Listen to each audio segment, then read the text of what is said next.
Salut tout le monde! Aujourd'hui je suis très contente de vous retrouver dans cette nouvelle vidéo. Ça fait pas mal de temps que vous n'avez pas vu ma face. Donc si vous me suivez sur Snap, je vous ai dit que je revenais bientôt. J'attendais juste de recevoir mon micro que vous voyez ici. Recevoir la bête que je viens de péter actuellement. C'est le truc qui revenait souvent dans mes vidéos par rapport au son, etc. Donc je me suis dit que j'allais m'investir. Ça commence bien. Je me suis dit que j'allais investir donc dans un micro, j'attendais de le recevoir pour refilmer. Donc aujourd'hui je vous retrouve pour une vidéo que j'avais vraiment hâte de faire. Donc aujourd'hui je me suis dit que j'allais vous raconter plein d'anecdotes, tout ce qu'il y a, tous les trucs toutes ces choses qui ont marqué un peu mes années au lycée. Voilà, parce que c'est les années où il s'est passé le plus de choses, où j'ai fait le plus de conneries. Quand on arrive au lycée, on nous répète souvent que les années lycée c'est les plus belles années et il faut en profiter un max. Et au début c'est vrai que t'es en mode c'est l'école quoi, tu vois. Quand t'as fini le lycée, tu te rends compte que ils avaient raison en fait. On va commencer par la première anecdote, c'est l'anecdote émotion, voilà. Au lycée, donc j'étais très proche d'un garçon, amicalement, je le précise. C'était vraiment mon binôme, franchement c'était le garçon dans ma classe et même dans le lycée où j'étais le plus proche. On rigolait tout le temps, on parlait tout le temps ensemble. Et je l'adorais, vraiment je l'adorais, c'était vraiment un de mes coups de cœur amical, je l'adorais de ouf. Un jour, tout allait bien lorsqu'il m'annonce qu'il déménage. J'étais choquée, franchement j'étais choquée de ouf. Et ouais, quand il m'a dit ça, j'étais wow. Je sais même plus si c'est lui qui me l'a dit ou si c'est un de mes potes de classe qui me l'avait dit, mais bref, en tout cas j'ai appris qu'il devait déménager. Du coup j'en parlais et tout avec lui et chaque soir et tout j'étais pas bien, j'en pleurais et tout tellement j'étais mal. Moi je suis quand même très... Quand je m'attache c'est très fort, c'est un gros défaut que j'ai, quelqu'un de très sensible, ça se voit pas comme ça parce que je le cache beaucoup, mais je suis quelqu'un d'hyper sensible et du coup cette info j'ai vraiment eu du mal à l'avaler et ouais j'étais très mal tous les soirs. C'est horrible parce que en fait je voyais dans la classe tout le monde pas qui s'en foutait, mais je voyais aucune réaction, tu sais, je voyais pas de dégoût, je voyais pas de gens tristes ou non. Même ses potes et tout, ils rigolaient, ils s'en foutaient, j'étais en mode mais est-ce que je suis bizarre ou est-ce que c'est les gens qui sont bizarres? Je comprenais pas trop, tu vois, parce que j'avais l'impression d'être la seule qui était triste de son départ en fait. C'est pour ça que je comprenais pas trop. Donc le jour J de son déménagement, je me rappelle, c'était un lundi, j'étais en sport, j'étais dégoûtée, voilà, il était pas là, j'arrive en sport, il était pas là, donc j'étais dégoûtée, j'avais pas du tout envie de bosser, rien. Franchement j'étais dégoûtée de la vie. Et là j'ai un pote qui m'appelle, donc on était donc dans un gymnase et j'ai un de mes potes de classe qui m'appelle et tout, qui me dit viens et tout, faut que je te parle et tout. Et je vois il commence à m'emmener dans les vestiaires, vers les vestiaires et tout. Je me dis ouais qu'est-ce qu'il va me dire et tout. Et là j'avance dans les vestiaires, je tourne ma tête et je vois qui? Je vois mon pote qui devait déménager caché derrière la porte. C'est-à-dire que toute ma classe m'avait fait croire qu'il déménageait parce que il savait qu'on était très proches. J'étais choquée, je suis repartie. Genre j'ai même pas calculé, genre j'ai même pas sauté dessus ni rien. Je suis repartie et j'ai pleuré, voilà. J'ai pleuré de joie parce que j'étais grave contente et tout, j'y croyais pas, j'étais en mode mais tu sais what the fuck. Et voilà, même mes profs étaient au courant, c'est... Bon, cette anecdote elle est un peu plus drôle et en même temps un peu plus gênante pour moi qui l'a vécu, j'étais assez gênée. Dans ma classe, ils avaient le délire de me casser les couilles. Clairement, voilà. J'étais un petit peu la victime de la classe, mais pas genre méchamment. Genre c'était pas du harcèlement ou autre, c'était pour me taquiner, c'était pour me faire chier, etc. Et ils avaient pour habitude de faire un truc que j'ai horreur, que je déteste. C'était de voler mon téléphone, voilà, et de me faire croire que je l'avais perdu. Et du coup moi j'étais là, putain il est où mon téléphone? Je cherchais H24 mes affaires. Tu me disais Angéline tu fais quoi? Je cherche mes affaires, elles sont où? Donc je sors de classe et tout, je vais en récré. Et là je me dis wesh, mon téléphone.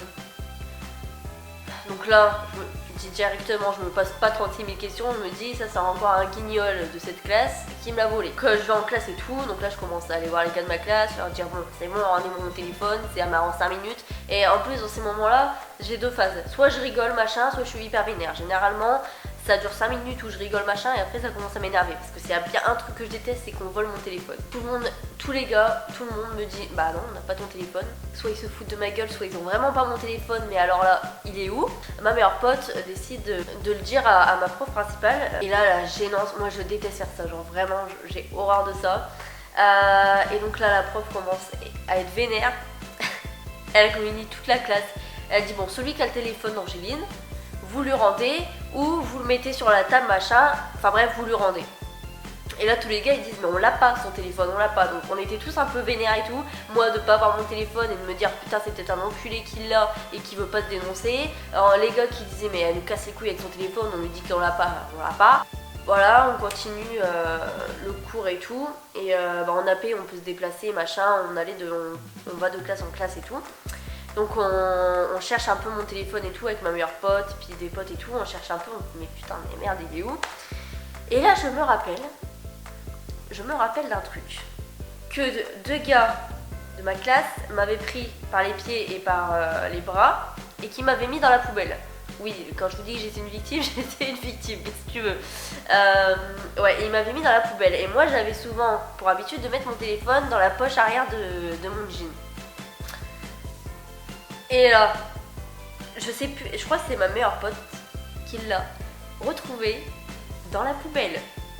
Voilà, donc c'est-à-dire que j'ai accusé tous les gars de ma classe, j'ai même prévenu la prof qui leur a passé un savon, et en fait le téléphone était dans la poubelle. Cette anecdote, je pense que c'est le moment le plus malaisant et le plus gênant que j'ai vécu au lycée. Enfin, c'est l'un des plus gênants. C'était en anglais. Et en anglais, je pense que vous connaissez les verbes irréguliers. Voilà, ces trucs chiants qu'il faut apprendre par cœur, qui te servent à rien. Mais bref, voilà. Donc, notre prof d'anglais nous dit, voilà, il faut apprendre tant de verbes irréguliers. Et il y aura un contrôle dans quelques temps. Bref. Et donc le jour J arrive et tout, voilà, on avait tous prévu de tricher. Faut savoir que moi, je suis vraiment la meuf la moins discrète du monde. J'avais mis les verbes irréguliers sur une petite feuille et tout, que j'avais glissé entre mes cuisses. Voilà, il fallait juste que hop, j'écarte et que je vois et que j'écrive et que je note, tu vois. Je suis trop contente et tout, ça marche, hop, voilà, 19 sur 20.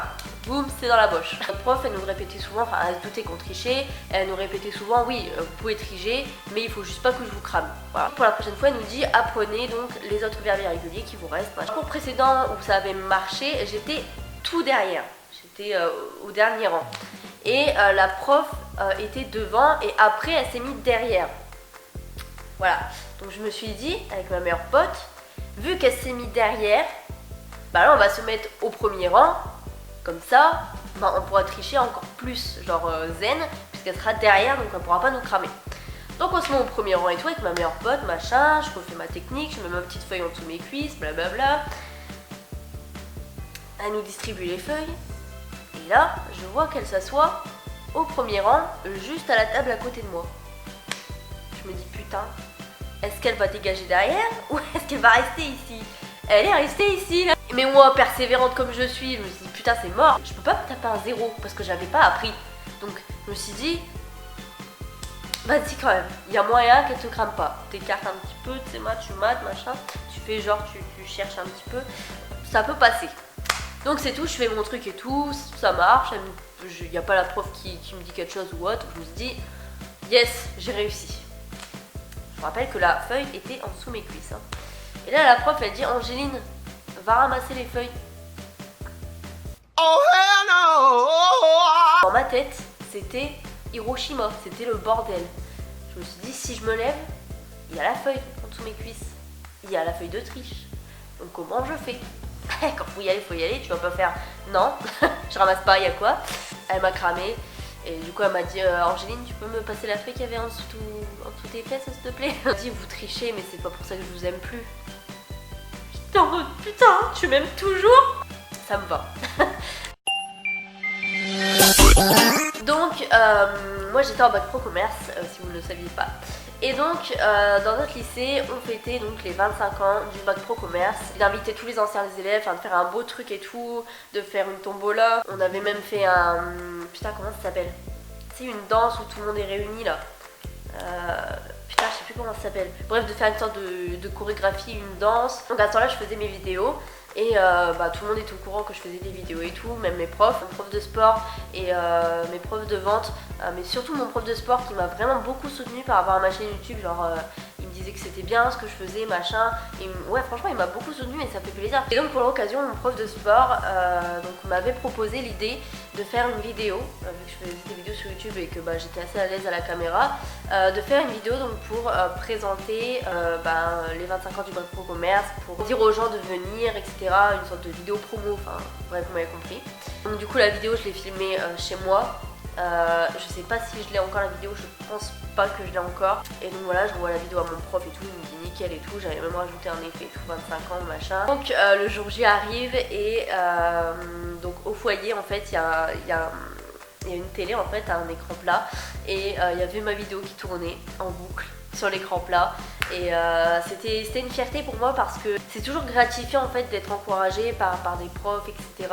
Même dans ma classe, franchement, ils m'encourageaient beaucoup. C'est vrai qu'au collège, j'avais souvent des moqueries par rapport à ça. Et arrivé au lycée, et ma chaîne au début, c'était quelque chose que j'avais du mal à assumer. Et lorsque tu assumes la chose et qu'en plus de ça, on t'encourage et que même des profs t'encouragent, ça fait vraiment plaisir et ça m'a fait plaisir. C'est une petite anecdote comme ça que je voulais vous livrer parce que y a pas que des profs cons, hein, honnêtement. Ça peut paraître rien, mais qu'on me fasse confiance comme ça pour faire une vidéo promo, etc.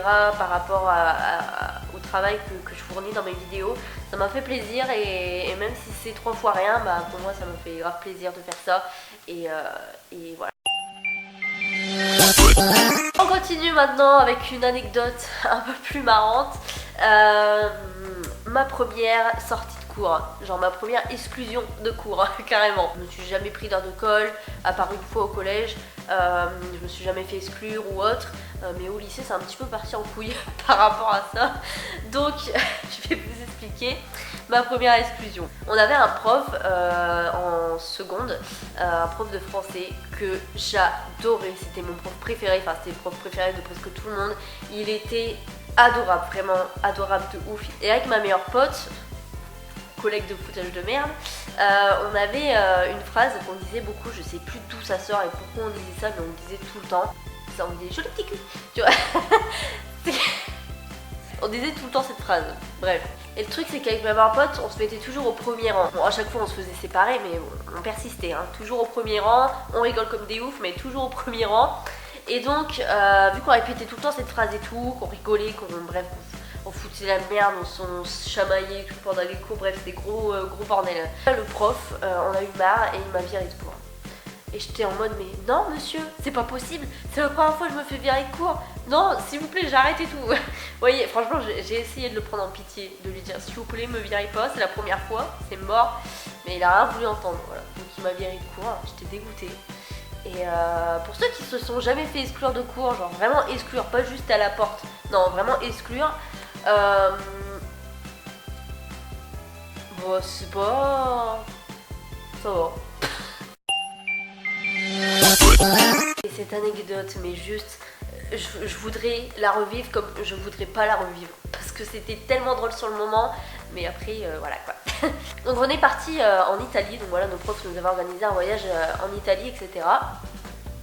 Donc c'était vraiment de la bombe atomique, c'était trop bien, vraiment. Le soir, on dormait donc dans un hôtel. Et on avait des heures à respecter, genre au bout d'une certaine heure, on pouvait plus aller dans les chambres de l'hôte, tu vois. Genre parce qu'on était dans des groupes de 3, 4, 5.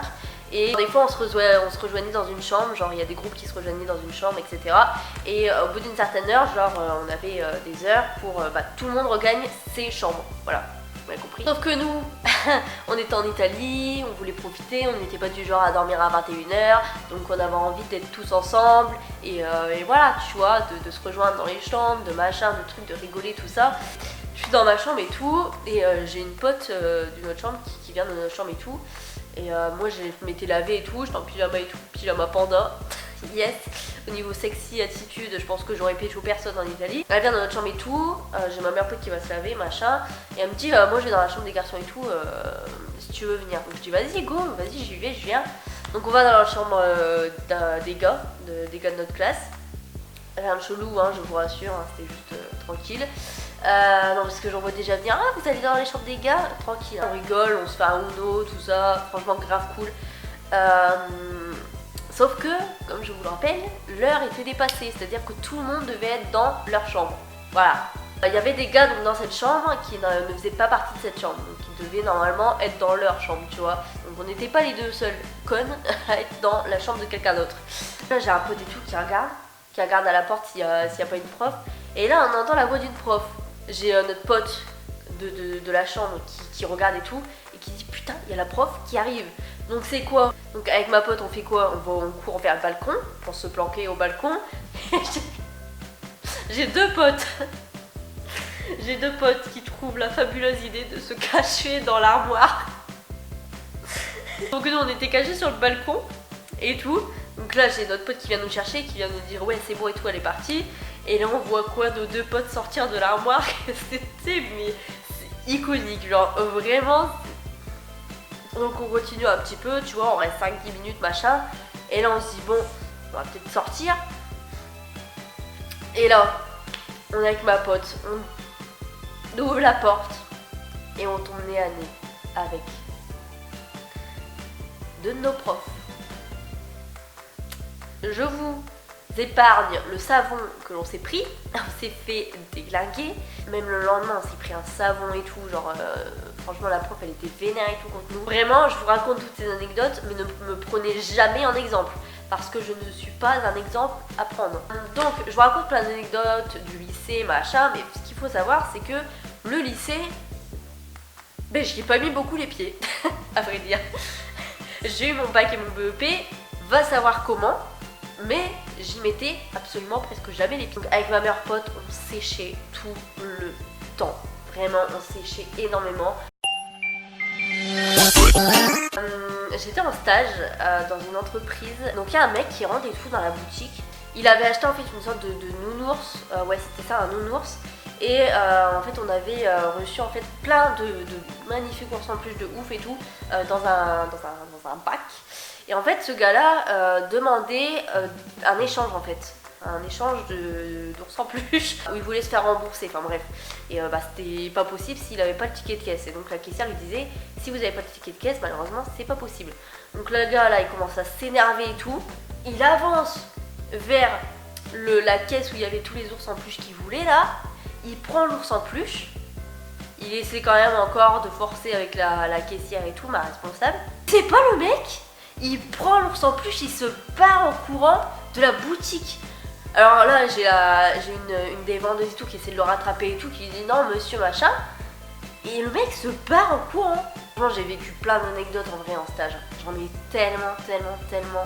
Donc voilà pour cette vidéo, j'espère qu'elle vous aura plu. Ça m'a fait plaisir de vous raconter toutes ces anecdotes. Ne me prenez jamais comme exemple, c'est la pire chose que vous pourrez décider pour vous. Je vous fais d'énormes bisous et je vous dis à la prochaine pour une nouvelle vidéo.